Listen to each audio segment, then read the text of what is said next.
ازيكم يا حلوين؟ عاملين ايه؟ يا رب تكونوا بخير، يا رب تكونوا في احسن حال. كل سنة وانتم طيبين. رمضان كريم وربنا يعود علينا وعليكم الايام بخير. طبعا هنعمل احلى فول للسحور، احلى فول مدمس للسحور بجد. هنعمله في البيت بطريقة نظيفة وطريقة موفرة برضو. شايفين الفول؟ بجد مفيش احسن من كده. الفول بيحكي عن نفسه. شايفين؟ جميل جدا جدا. هتجيبيه احلى من بتاع بره 100 مرة. بجد فول مدمس والقشرة بتاعته ناعمة وزي كده اكنك بتاكلي حاجة حلوة كده بتدوب في البق. طبعا هنعمله زي ما احنا عايزين، بعصرة ليمونة، برشة كمون، بشوية زيت، برشة طحينة، زي ما انت عايزة هتحطي.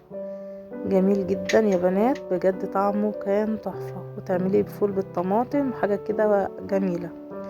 نسمي الله ونصلي على الرسول عليه افضل الصلاة والسلام. اول حاجة معانا نص كيلو فول. فول اهوت، الفولية نضيفة وجميلة، نكون نقعينه يوم كامل. انا نقعته يوم كامل، الحباية بتاعته كده تتفتح زي ما انتوا شايفين كده اهو. خلاص بعد ما غسلته الاول وشلت منه الحبايه الوحشه ونقعته يوم كامل. وده الفول قبل ما يتنقع. بقول لكم الحبايه بتاعته جميله ونضيفه اهو. هتجيبيه اكياس كده او هتجيبيه سايب. اهم حاجه ان انتي تقولي للراجل انا عايزه فول تدميس. خلاص. وبعد كده هنجيب 4 معالق من العدس الاصفر، هنكون غاسلينه وننقعه كمان 10 دقايق في قلب بوله. وهنجيب طماطمايه كبيرة او 2، وهنجيب ليمونة. الليمونة دي بتفتح لون الفول، ما بتغمقش معاكي الفولة، فاهميني؟ وهنجيب جزرتين كبار نبشرهم. بعد كده هنحط بقى الفول بتاعنا في الحلة او القدرة بتاعة الفول. انا ما عنديش قدرة صراحة فعملته في الحلة وطلع معايا زي الفل زي ما انتوا شفتوا كده في الاول. هنحط بقى الفول، هنحط الجزر اللي احنا بشرينه، وهنحط كمان العدس الاصفر بعد ما غسلناه ونقعناه لمدة 10 دقايق. خلاص حطينا كل الكمية على بعضها بالشكل ده اهو. اهم حاجة تكوني منقية الفول بتاعك وتكوني غسلاه، وبعد كده تنقعيه زي ما قلتلك يوم كامل. هنحط بقى الليمونة ونحط الطماطم كده تكون سليمة معانا.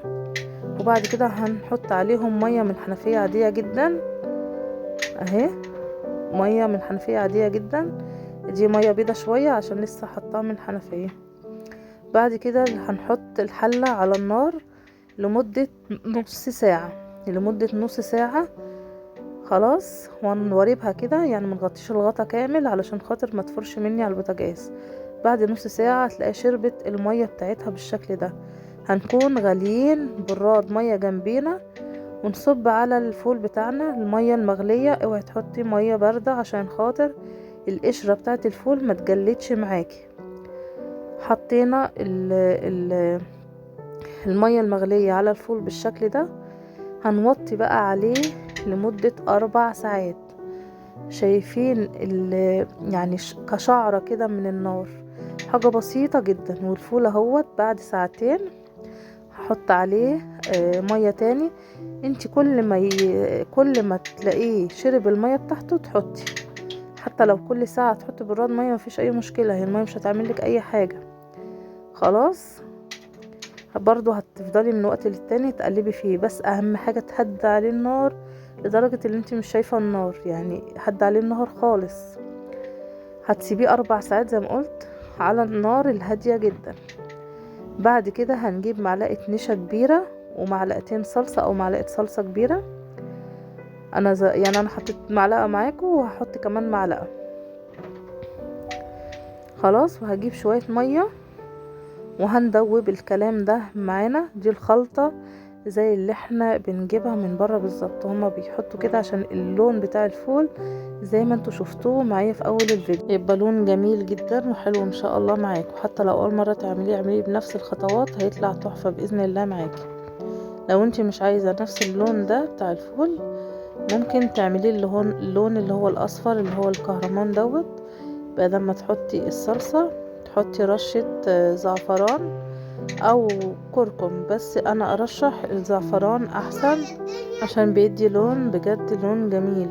يعني الزعفران بيدي لون اقوى من الكركم.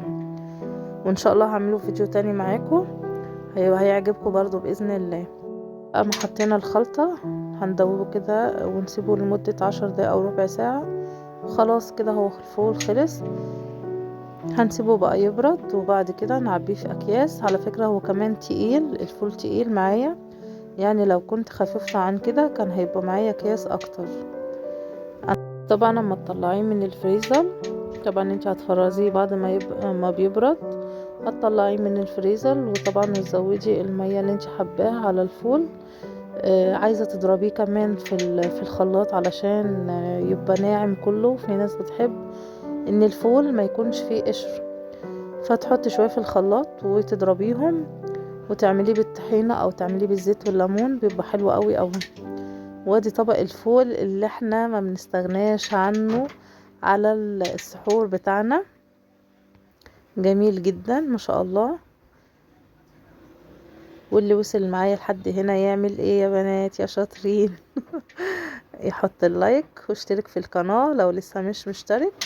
لو انتوا اول مرة تشوفوني يشرفني طبعا ان انتوا تشتركوا عندي، وكمان يحط لي اللايك طبعا انا بقرا والله كل تعليقاتكم، كل تعليقاتكم انا بقراها وبتبسط كتير كتير، والله بتبسط من التعليقات الجميلة. ولو في اي ملحوظة على فكرة ما بزعلش خالص، قولولي عليها. ولو في اي حاجة انتوا حابين اللي انا اعملها لكم هعملها لكم برضو من عيوني الاتنين. وادي طبق الفول الجميل. مادام ما تقفي بقى وتشتري فول لو كده، فاهوت احنا عملناه لحد عندنا في البيت، ولا هنروح ولا هنيجي، هو في البيت كده. وطبق الفول على السحور بيبقى يجنن. هنعبيه بقى في اكياس. الفول اهو زي ما انتوا شايفين تقيل اهو. هنعبيه بقى في اكياس كده. هو طلع معايا 7 اكياس او 6 اكياس، وطلعوا شوية كده عملتهم في السحور. ان انا عبيته كده كان خلاص السحور جه، عملته بقى طازة كده يا جميل، كان جميل بجد، كان جميل وهو طازة كده. وعملته بقى بالزيت والليمون، كان تحفة يا بنت والله. انا من النوع اللي جوزي الحاجات اللي هي بتتجاب من بره مش بيحبها في البيت، يعني بيحب خلاص يشتريها من بره.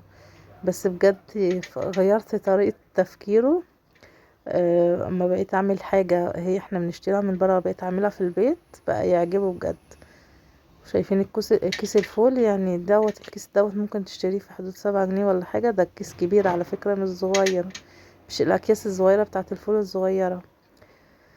وعملت طبق فول كمان بالطماطم زي ما انتوا شايفين كده. يا رب يكون الفيديو عجبكم. شكرا لكم جدا، مع السلامة.